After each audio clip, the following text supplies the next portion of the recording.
Tablets తీసుకున్న వాళ్ళు గానీ, మద్యం తీసుకున్న వాళ్ళు గానీ, లేదా 2 కలిపి తీసుకున్న వాళ్ళు గానీ ఎక్కువసేపు చేయగలరు. ఓకే. దీంట్లో తప్పేమీ లేదు. అసలు ఎక్కువసేపు శృంగారం చేయాలంటే ఏం కావాలి? అంగం గట్టిగా ఉండాలి. అంగం గట్టిగా ఉండాలంటే ఎలా?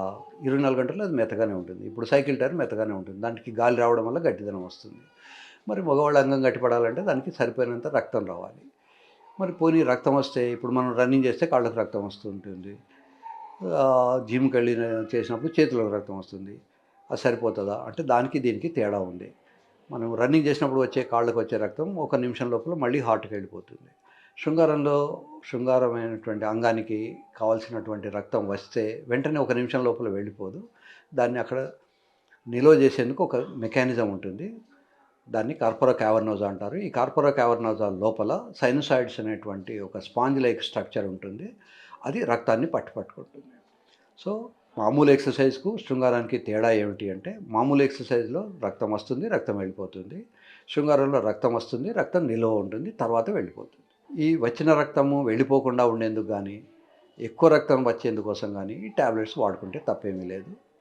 ఈ టాబ్లెట్స్ రక్తనాళాన్ని కొంచెంసేపు వెడల్పు ఎక్కువ చేసి పెడతాయి.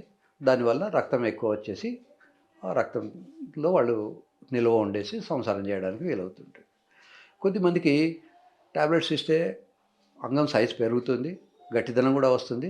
తీరా అమ్మాయి దగ్గరికెళ్ళి టచ్ చేసి చేయకముందే అది కారిపోతుంది.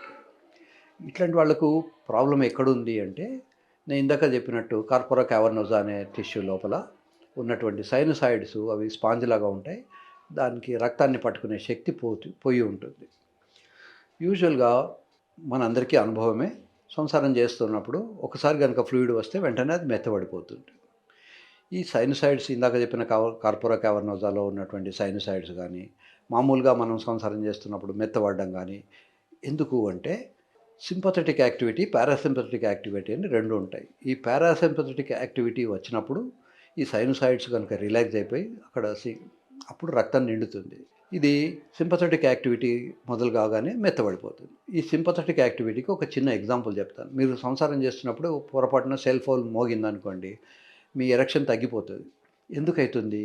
ఈ సెల్ ఫోన్ వల్ల వచ్చే సౌండ్ మీ చెవిలో పడగానే ఎడ్రినలిన్ అనే ఒక రకమైన హార్మోన్ బాడీ నుంచి రిలీజ్ అవుతుంది. ఆ రిలీజ్ అవ్వడం వల్ల అంగం గట్టిదనం ఉండదు. నాగరికి వెరీ కామన్. పెళ్లి చేసుకొని సంసారం చేస్తున్న వాళ్ళు కూడా అప్పుడప్పుడు వస్తారు. సార్ నేను మా ఆవిడతో రెగ్యులర్‌గానే సెక్స్ చేస్తున్నాను. ఈ మధ్య ఒక ఆవిడ పరిచయమైనారు పక్కింటావిడ. ఆమెతో చాలా రోజులు రిక్వెస్ట్ చేస్తే ఒప్పుకున్నారు. తీరా వెళ్ళిన తర్వాత నేను సెక్స్ చేయలేకపోయాను. నాకిప్పుడు చావే గతి. నేను సూసైడ్ చేసుకుంటాను అని వస్తారు. ఎందుకు అతను భార్యతో చేయగలిగిన వాడు మరి పక్కింటి ఆవిడతో ఎందుకు చేయలేకపోయాడు? ఏం ప్రాబ్లమ్ ఉంటుంది? అంటే ఆయనకు విపరీతమైన యాంగ్జైటీ, టెన్షన్ లోపల. ఎవరైనా చూస్తారేమో, అమ్మాయి భర్త చూస్తే కొడతాడేమో, అమ్మాయి భర్త చూస్తాడేమో, అమ్మాయి బంధువులు చూస్తారేమో, లేదా వీడి ఓన్ భార్య చూస్తే వీడిని చెప్పుతో కొడుతుంది. ఇట్లాంటి రకరకాలైనటువంటి టెన్షన్స్ ఇవన్నీ కూడా పెట్టేసుకొని ఆ సింపథెటిక్ యాక్టివిటీకి మామూలుగా పనిచేయాల్సినటువంటి హార్ట్ రేట్ నిమిషానికి 70 సార్లు కొట్టాల్సింది అది 100, 150 సార్లు కొట్టేసి, తర్వాత భార్యతో సంసారం చేసినప్పుడు 100, 110 కొట్టేది అక్కడికి వస్తే డబుల్, త్రిబుల్ అయిపోయి వాడికి ఒక్కోసారి హార్ట్ అటాక్ కూడా వచ్చి చచ్చిపోయిన వాళ్ళు కూడా ఉన్నారు. సో ఇలా ఎక్స్ట్రా మ్యారిటల్ సెక్స్‌లో సింపథెటిక్ యాక్టివిటీ మరీ ఎక్కువైపోయి అలా అవుతుంది. కనుక మనిషి నిదానంగా ఉండడం నేర్చుకోవాలి.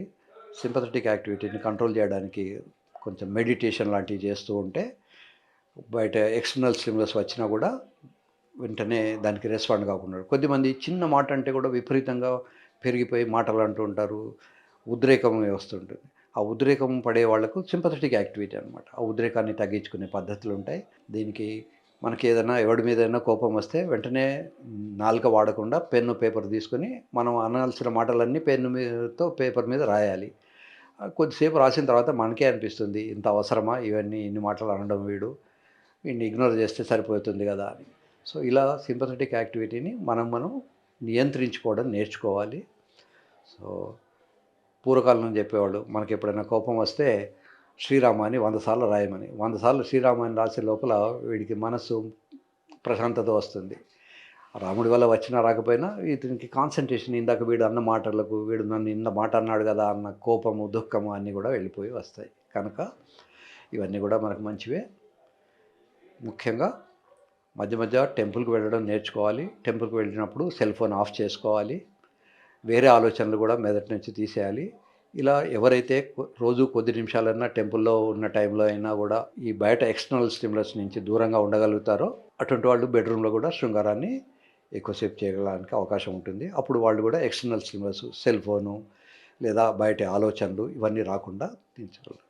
సో, భగవంతుడి విగ్రహం మీద మనం ఎవరైతే కాన్సంట్రేట్ చేయడం నేర్చుకుంటారో అటువంటి వాళ్ళు ఇంట్లో కూడా భార్య అందం మీద కాన్సంట్రేట్ చేసుకొని శృంగారాన్ని ఎక్కువ పాలు చేసుకోవచ్చు. కనుక మన ఓల్డ్ ట్రెడిషన్స్ అన్నీ కూడా మంచివే. వాటిని ఈ మధ్యకాలంలో మనకి ఎక్స్‌ప్లెయిన్ చేసేవాళ్ళు లేక మనం అన్నీ మర్చిపోయి అవన్నీ ట్రాష్ అని అనుకుంటున్నాం. సో, మెడిటేషను, టెంపుల్‌కి వెళ్ళడం, టెంపుల్ వెళ్ళినప్పుడు ప్రశాంతంగా ఉండడం బాగా ప్రాక్టీస్ చేసుకోవాలి. దానివల్ల లైఫ్ స్పాన్ కూడా పెరుగుతుంది. శృంగారంలో కూడా ఎక్కువసేపు ఎంజాయ్ చేయొచ్చు. ఇవన్నీ కూడా చిన్న చిన్న చిట్కాలు.